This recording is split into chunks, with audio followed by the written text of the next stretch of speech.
말씀 보겠습니다. 민수기 20장 12절에서 21절입니다. 민수기 20장 12절에서 21절 한 절씩 교독하시겠습니다. 12절 여호와께서 모세와 아론에게 이르시되 너희가 나를 믿지 아니하고 이스라엘 자손의 목전에서 내 거룩함을 나타내지 아니한 고로 너희는 이 회중을 내가 그들에게 준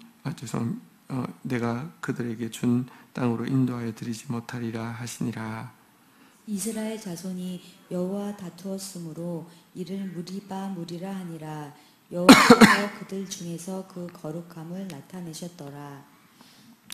모세가 가데스에서 에돔 왕에게 사신을 보내며 이르되 당신의 형제 이스라엘의 말에 우리가 당한 모든 고난을 당신도 아시거니와 우리 조상들이 애굽으로 내려갔으므로 우리가 애굽에 오래 거주하였더니 애굽인이 우리 조상들과 우리를 학대하였으므로 우리가 여호와께 부르짖었더니 우리의 소리를 들으시고 천사를 보내사 우리를 애굽에서 인도하여 내셨나이다. 이제 우리가 당신의 변방 모퉁이 한 성읍 가데스에 있사오니 청하건대 우리에게 당신의 땅을 지나가게 하소서. 우리가 밭으로나 포도원으로 지나가지 아니하고 우물물도 마시지 아니하고 왕의 큰 길로만 지나가고 당신의 지경에서 나가기까지 왼쪽으로나 오른쪽으로나 치우치지 아니하리이다 한다고 하라 하였더니 에돔 왕이 대답하되 너는 우리 가운데로 지나가지 못하리라. 내가 칼을 들고 나아가 너를 대적할까 하노라. 이스라엘 자손이 이르되 우리가 큰 길로만 지나가겠고 우리나 우리 짐승이 당신의 물을 마시면 그 값을 낼 것이라. 우리가 도보로 지나갈 뿐인즉 아무 일도 없으리이다 하나 그는 이르되 너는 지나가지 못하리라 하고 에돔 왕이 많은 백성을 거느리고 나와서 강한 손으로 막으니 에돔 왕이 이같이 이스라엘이 그의 영토로 지나감을 용납하지 아니하므로 이스라엘이 그들에게서 돌이키니라. 아멘. 네, 하나님 말씀 보도록 하겠습니다. 우리 12절, 13절 교독하겠습니다. 12절 여호와께서 모세와 아론에게 이르시되 너희가 나를 믿지 아니하고 이스라엘 자손의 목전에서 내 거룩함을 나타내지 아니한 고로 너희는 이 회중을 내가 그들에게 준 땅으로 인도하여 드리지 못하리라 하시니라. 이스라엘 자손이 여호와와 다투었으므로 이를 무리라 하니라. 여호와께서 그들 중에서 그 거룩함을 나타내셨더라. 네. 하나님께서 이제 모세가 한 행위 곧 반석을 향하여서 두 번을 때리면 반석을 두 번을 치면서 우리가 너희에게 물을 주랴 이렇게 말한 행위에 대해서 하나님께서 오늘 들의 행동이 하나님을 믿지 아니한 것 그리고 하나님의 거룩함을 나타내지 아니한 것이라고 선언을 하고 있습니다. 하나님을 믿지 아니한다는 것은 하나님의 성품을 믿지 아니하는 것을 이야기하고요. 하나님의 거룩함을 나타내지 아니했다는 것은 하나님의 거룩하신 성품인 은혜로우시고 자비로우시고 노하기를 더디하시고 뜻을 돌이켜 재앙을 내리지 아니하는 하나님의 그 거룩한 사랑을 왜곡시킨 것이다. 이렇게 하나님께서 선언을 하고 계십니다.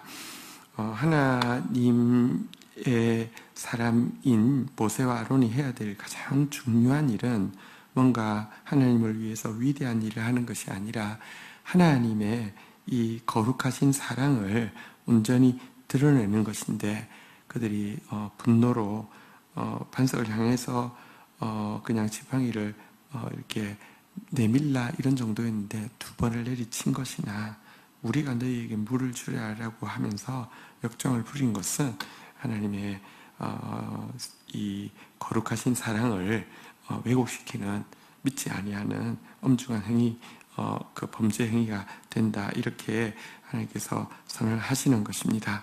그래서 그 결과 하나님께서는요, 이들이 지금까지 이스라엘 백성들을 여기까지 인도했지만 가나안 땅으로는 들이지 못할 것이다. 이렇게 이야기하고 있습니다. 이것은 하나님이 자기에게 그토록 충성했던 모세라 할지라도 그의 범죄에 대해서 두둔하지 아니하시고 완전한 공의를 시행하시는 것을 보여줍니다. 사실 하나님의 사랑을 거룩한 사랑이라고 하는 이유는요, 완전한 사랑과 완전한 공의가 함께 그 완벽하게 하나가 되었기 때문에 거룩한 사랑이라고 이야기하는데요. 실제 하나님은 정말로 은혜로우시고 자비하시고 노하기를 더디하시고 뜻을 돌이켜 재앙을 내리지 않는 완전한 사랑을 가지고 계시지만 하나님은 죄에 대해서 절대 용서할 수 없는 완전한 공의를 가지고 계십니다. 한편으로는 오늘 모세가 그로 인하여서 가나안 땅에 들어가지 못하는 심판을 받았지만 실질적으로는 그의 사랑하시는 아들 예수를 우리를 향한 완전한 사랑 때문에 그의 아들을 완전한 심판 십자가에 내세우는 것, 이것이 하나님의 거룩한 그 사랑입니다. 어쨌든 이로 인하여서 모세는 가나안 땅에 들어갈 수 없게 되었고요. 사실은 우리를 온전히 구원할 수 있는 것은 완전한 사랑과 완전한 공의를 가지신 예수 그리스도의 그 십자가밖에 없다는 사실도 우리에게 잘 보여주고 있습니다. 그래서 13절에 보면 이곳 이름을요, 무리바라고 했는데 하나님께서 이곳에서 다투셨다. 이제 그 이스라엘 백성들이 이곳에서 다투었고 하나님께서 그곳에서 당신의 거룩함을 나타냈다. 그래서 무리바라고 부르게 되었다. 이런 내용입니다. 자, 이제 드디어 가데스에서 가나안 땅을 향한 진군이 시작되어지는데요. 자, 우리 14절, 15절, 16절 한번 교독을 하도록 하겠습니다. 모세가 가데스에서 애굽 왕에게 사신을 보내며 이르되 당신의 형제 이스라엘의 말에 우리가 당한 모든 고난을 당신도 아시거니와 우리 조상들이 애굽으로 내려갔으므로 우리가 애굽에 오래 거주하였더니 애굽인이 우리 조상들과 우리를 학대하였으므로 청하건대 우리에게 당신의 땅을 지나가게 하소서. 우리가 밭으로나 죄송합니다. 우리가 여호와께 부르짖었더니 우리 소리를 들으시고 천사를 보내사 우리를 애굽에서 인도하여 내셨나이다. 이제 우리가 당신의 변방 모퉁이 한 성읍 가데스에 있사오니. 자, 모세는 이제 이스라엘 백성들이 가데스 바네아에 다시 서서 이제 가나안 땅을 향한 진군이 시작되었는데, 가데스 바네아에서 또 가나안 땅까지 가는 길이 가능하면 짧은 길로, 가능하면 지름길로 가야 되겠다는 생각을 강하게 하게 되었습니다. 왜냐하고 하면 이스라엘 백성들의 불평을 너무너무 많이 겪었기 때문에, 또 이들의 믿음 없음을 너무 잘 알기 때문에 길이 조금이라도 험하면 또 과거처럼 될까 봐서 두려운 마음이 있었기 때문입니다. 그래서 가장 간단한 길은 무엇이냐고 하면 자기 그 가데스 바네아 북쪽으로 직진하면은 에돔 땅인데요. 지금 사실 가데스 바네아 자체가 에돔의 딱 변경에 있는 성인데요. 여기에 국제교역로인 왕의 대로라는 길이 있습니다. 그냥 평평한 길이고요. 이 길을 통과하면 바로 가나안 땅이 나옵니다. 그래서 이 왕의 교역로인 이 길을 사용할 수 있는 허락을 받기 위해서 에돔 왕에게 편지를 보내고 있는 내용인데요. 먼저는 14절에 보니까 한번 따라하겠습니다. 당신의 형제 이스라엘, 자신이 형제임을 나타내고요. 그 다음에 애굽에서 그들이 당한 학대, 모든 고난에 대해서 이야기를 하면서 우리는 형제라고, 또 그곳에서 많은 고난과 학대를 당했다고 이야기하면서 이 16절에 보니까요, 하나님께서 그때 천사를 애굽으로 보내어서 이제 우리를 구원하셔서 여기까지 이르게 하셨다는 이야기를 합니다. 이렇게 자신들의 처지를 자세히 아랜 이후에 이제 부탁을 하고 있습니다. 자, 우리 17절 청원 내용입니다. 같이 읽겠습니다. 시작. 청하건대 우리에게 당신의 땅을 지나가게 하소서.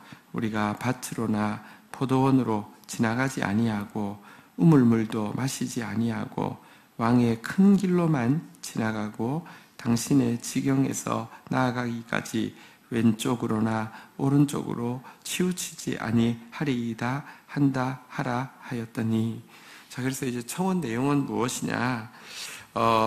당신의 땅 그 왕의 대로를 지나가게 해달라고. 이것은 사실은 공용 도로이기 때문에 이게 사용할 수 있는데요. 어쨌든 그 길 쓰게 해달라는 것입니다. 그리고 조건을 제시합니다. 당신의 밭, 당신의 포도원, 당신의 우물물 마시지도 않고 왕의 큰 길, 왕의 대로로만 지나갈 것이고, 딱 통과할 때 왼쪽도 오른쪽도 치우치지 않겠다, 이렇게 이야기를 하였습니다. 이렇게 이제 겸손하게 부탁을 했는데요. 그러나 에돔 왕의 대답은 무엇입니까? 18절 같이 읽겠습니다. 시작. 에돔 왕이 대답하되 너는 우리에게로 지나가지 못하리라. 내가 칼을 들고 나아가 너를 대적할까 하노라. 자, 그런데 에돔 왕은 여기에 대해서요, 안 된다고 이야기했습니다. 또 심지어 통과하려고 하면 칼을 들고 나가서 싸우겠다고 이렇게 위협을 하게 됩니다. 그러자 모세는 다시 한번 이렇게 부탁을 하게 됩니다. 19절 같이 읽겠습니다. 시작. 이스라엘 자손이 이르되 우리가 큰 길로만 지나가겠고 우리나 우리 짐승이 당신의 물을 마시면 그 값을 낼 것이라. 우리가 도보로 지나갈 뿐인즉 아무 일도 없으리이다 하나. 다시 간곡히 부탁합니다. 왕의 대로 거기만 갈 것이고, 혹시라도 그럴 일이 없겠지만 당신의 물을 우리 짐승이 마신 것이라 하더라도 그 물값 정확하게 다 낼 것이다. 이 왕의 대로로만 지나갈 뿐이니까 아무 일 없을 거니까 제발 허락해 달라, 이렇게 간곡히 부탁하고 있습니다. 이것은 모세가 얼마나 이 백성들을 가능하면 불평 없이 이렇게 직진하게 하기 위해서 애를 쓰는지를 잘 보여주는데요. 여기에 대해서 이 에돔 왕이 마지막으로 무엇이라고 행동합니까? 20절 같이 한번 읽도록 하겠습니다. 읽겠습니다. 시작. 그는 이르되 너는 지나가지 못하리라 하고 에돔 왕이 많은 백성을 거느리고 나와서 강한 손으로 막으니, 허용하지 않을 뿐만 아니라 딱 군대를 데리고 와서 길목을 딱 이렇게 막게 되었습니다. 되게 서운하기도 하고 되게 답답하기도 하고, 또 내부에 그 불평 원망이 일어날 거 생각할 때 참 무거운 마음도 있었을 것입니다. 21절 이렇게 한번 보도록 하겠습니다. 읽겠습니다. 시작. 에돔 왕이 이같이 이스라엘이 그의 영토 지나감을 용납하지 아니하므로 이스라엘이 그들에게서 돌이키니라. 자, 어쨌든 그래서 방법이 없어서요, 한번 따라하겠습니다. 이스라엘이 돌이키니라. 자, 근데 여러분 여기서 이렇게 생각할 수 있습니다. 하나님이 도와주셔서 그냥 에돔의 마음을 움직이셔서 그냥 통과할 수 있게 해주시지 왜 이랬을까? 하나님 전능하시다면서 이렇게도 생각할 수 있는데요. 하나님은 두 가지를 지금 모세에게 이렇게 보여주십니다. 첫 번째는 모세가 지금 너무 두려워하고 있습니다. 백성들의 행동에 대해서. 자, 그런데 하나님은요, 그 광야 40년의 훈련에 인간이 잘 변하지는 않지만 그래도 기본적으로 이들이 하나님에 대해서요, 신뢰하고 또 나아가는 훈련이 과거 가데스 바네아와 다를 것에 대해서 기대도 하시고요. 또 실제로 물론 이들이 이제 돌이키고 이제 산길로 험한 길로 가게 되고 먼 길을 가게 되어서 불평하는 것이 없지 않았지만 과거와는 같지 않았습니다. 이들로 하여금 그들이 40년 동안에 얼마나 변화되었는지 스스로 점검할 수 있도록 하나님은요, 이런 테스트를 허락하여 주십니다. 그러니까 과잉보호, 다시 말하면 분명히 불평할 거니까 포대기로 싸가지고 그냥 데려가야지 하지 않으시고요. 그들이 이 연단을 마치고 부족하지만 완전할 수는 없습니다. 여러분들 이 길로 인하여서 불평하였다는 표현이 있는데요. 이 민수기의 기록의 뉘앙스는 그러나 과거와 같지 않았던 것에 대해서도 기록하고 있습니다.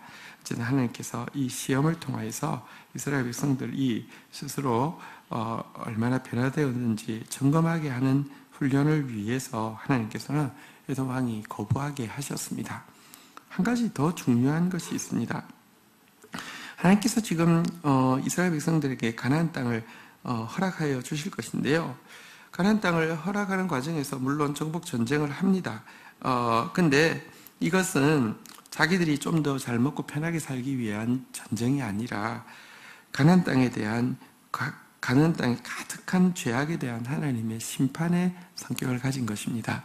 실상 가나안 땅을 받고 나서 그들이 해야 되는 가장 중요한 일은 평화를, 축복을 열방 가운데 흘려보내는 것이 이들의 궁극적인 사명입니다. 이스라엘의 사명은 저주가 아니라 축복이고요. 전쟁이 아니라 평화인데요. 그걸 위해서 나아가는데 그 목적을 위해서 나아가는 길에 그 궁극적인 목적을 이루는 과정에 여러분들 당연히 평화의 방법으로 나아가고 축복의 방법으로 나아가야 되지, 목적이 아무리 좋아도 그 과정에 여러분들 하나님이 허락하지 않은 전쟁과 저주로 나아가는 거 하나님께서 절대로 원치 않으십니다. 그래서 이들이 막고 있을 때 싸우지 아니하고요, 평화의 길을 택하여서 그냥 길을 돌리게 됩니다. 에돔에서만 돌리는 게 아니라 3세번이란 말이 있잖아요. 위에 올라가서 모압에게서도 돌이키게 되고요. 암몬에서는 부분적으로는 허용을 받긴 받았지만 역시 편한 길을 허락받지 못했습니다. 이렇게 에돔, 모압, 암몬, 하나님께서 형제 백성이라고 이야기하는 그들을 말로만 형제라고 말하는 게 아니라 실제로 형제답게 그들과 평화하고 그들에게 축복을 흘려보내는 모습을 이스라엘에게 훈련하게 하기 위해서 이 에돔 왕의 거부를 허락하신 것입니다. 여러분, 우리가 그래서 내 길이 막힐 때 여러분, 하나님께서는 사실은 도와주지 않는 게 아니라 도리어 그 막히는 걸 통하여서 도리어 하나님께서 우리를 하나님의 백성으로 이렇게 더 자라게 하시고 또 자란 것을 확인하게 하시는 더 큰 훈련이 있다는 것을, 계획이 있다는 것을 우리는 믿어야 합니다. 자, 어쨌든 오늘 이 본문을 통해서 하나님의 거룩하심을 나타내시는 하나님의 역사에 대해서 오늘 우리가 보았습니다. 오늘도 우리 더 완전한 공의와 완전한 사랑을 가지고 계신 하나님 앞에서 우리도 이 공의와 사랑이 온전히 결합되어서 나타나는 이 거룩한 모습을 더 닮아갈 수 있도록 오늘도 하나님 앞에 사는 우리가 되어야 되겠고요. 오늘도 하나님께서 우리에게 주시는 테스트들이요, 쉽지는 않지만 그 테스트들이 우리가 또 얼마나 성숙하였는지를 하나님 보게 하시는 또 은총이기도 하고요. 우리를 통해서 장차 어떤 일을 하려 하시는지를 보여주는 사실은 계시이기도 합니다. 이거 생각할 때 우리에게 주어진 이제 교회는 구체적으로 재계약이나 이런 이제 일이 있는데 과거와 다른 모습으로 하고 있는 자체가 얼마나 큰 은혜인지 모르고요. 또 이 일을 통하여서 장차 우리가 정말 축복의 통로로 평화의 도구로 사용되어질 이 일에 대해서 더 기대하게 됩니다. 우리 주신 말씀 붙잡고 하나님 앞에 감사하는 마음으로 나아가 기도하는 시간 가지도록 하겠습니다. 같이 기도하시겠습니다. 하나님 감사합니다. 이 아침에 또 저희들에게 말씀하여 주신 것 감사합니다. 하나님, 우리가 당신의 거룩함을 나타내는 사람, 당신의 거룩한 사랑을 믿는 사람 되어지게 하여 주셔서 하나님의 은혜로우시고 자비하시고 노하기를 더디하시고 뜻을 돌이켜 재앙을 내리지 아니하는 하나님의 이 온전한 사랑을 잘 드러내는 사람 되어질 수 있도록 저희를 도와주시기를 간절히 간구하고 소원합니다. 그리고 이 완전한 거룩한 사랑을 나타내기 위하여서 하나님 이미 예수 그리스도를 십자가에 세우셔서 당신의 완전한 사랑과 공의를 표현해 주신 주님 찬양합니다. 오늘도 내가 주님의 소명의 땅에 설 수 있는 유일한 근거는 바로 십자가에서 나타나신 그 거룩한 사랑임을 고백합니다. 그 거룩한 사랑을 의지합니다. 주여 오늘도 우리를 구원하여 주옵소서. 하나님 감사합니다.